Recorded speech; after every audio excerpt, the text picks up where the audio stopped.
WNBA playoff games and some Major League Baseball games for tonight have also been called off, and late word that the NHL is also pausing its Stanley Cup playoffs for 2 nights.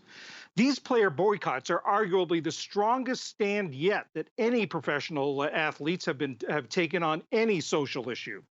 Ray Allen played 18 seasons in the NBA, including for the Milwaukee Bucks. He's a 10-time All-Star and a member of the Basketball Hall of Fame. Ray Allen, thanks so much for joining us on the News Hour. I know you talk to players, you talk to current players.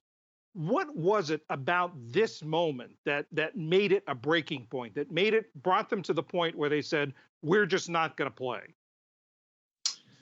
Well, I don't think this moment was any different than anything that has happened, over the last couple of years. We've finally had enough, and we've seen events unfold in front of our eyes just as recently as a couple of months ago, and enough is enough. Like, what more do we have to say? What more do we have to do?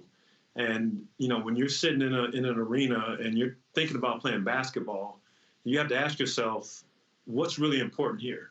The basketball actually is the distraction.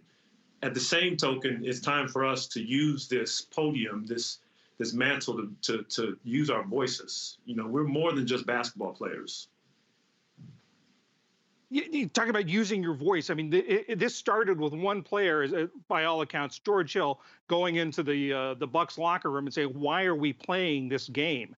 And it brought the sort of the multi-billion-dollar NBA to a grinding halt. What's the next step?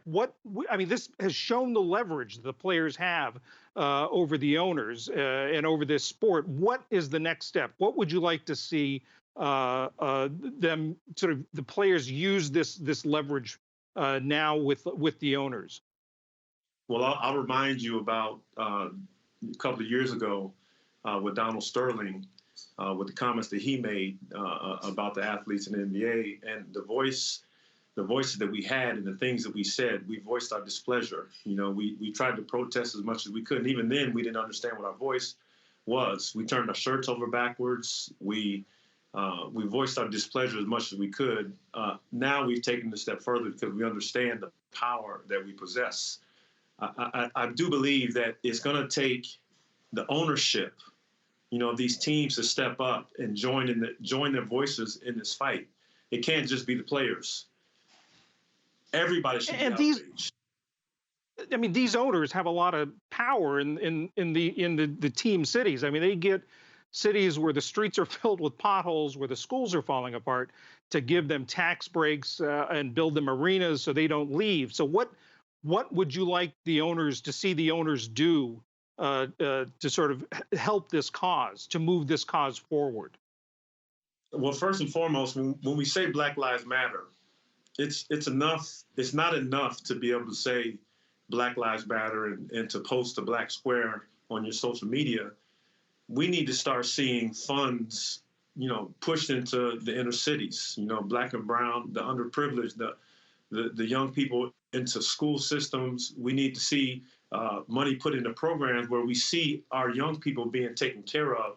Because if you go across every sports league, you see so many players that have foundations where they try to do as much as they can to give back, because there are communities where they are forgotten. And it's time to start thinking about these people that have been left behind, and we're the ones that are pushing our voices now, because the inner cities need a hand up, and it's up to us to use our voices to make sure that we let our owners know that we need to do more inside of these communities, and we need to make sure that we give them greater opportunities than they had before. Your former Miami Heat teammate and close friend on and off the court, LeBron James, has certainly been a leading voice in this.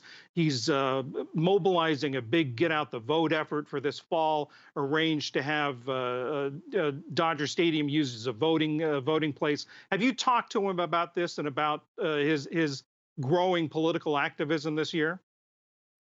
Yeah, we've exchanged messages, and I just wanted him to know every time that I talk to him that just because I'm not on the court with you, I have your back.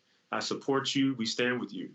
This is the issue not only for the NBA, it's an issue for all sports. It's an issue for all people. So it's going to take every league to join together and say we need to speak out together as a group and not just look at one person. Everybody has to create a swarm of voices and mobilize. And for LeBron, he has the power.